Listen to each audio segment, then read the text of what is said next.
One of my favorite values, something I evaluate things by, is efficiency. And yet when we look in Scripture, we have to be confronted, or I've had to be confronted by the fact that God doesn't value efficiency as much as I do.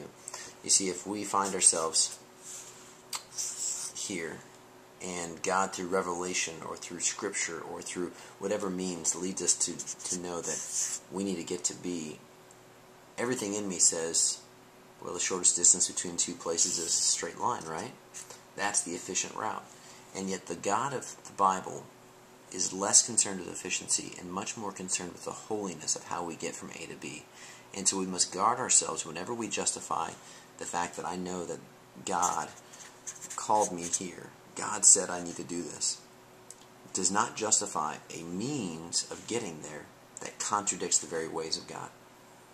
And it's very, very tempting that in the expediency of going, I know I'm not supposed to be here anymore, I'm supposed to be doing this, to choose routes and justify it by the efficiency of getting to what God's called us to do. And yet the God of David, who anoints him king, and yet it's 16 years before he sits on the throne, if David would have done this, it would have been simple. Assassinate Saul, take the throne.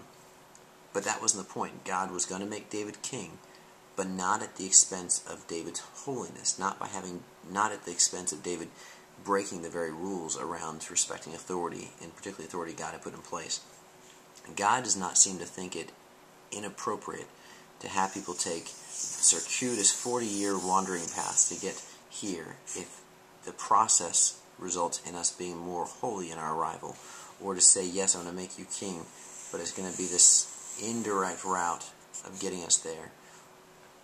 So evaluate where you may be allowing a good and godly destination to become license for godlessness or a sinful path, and never allow the destination to justify the path.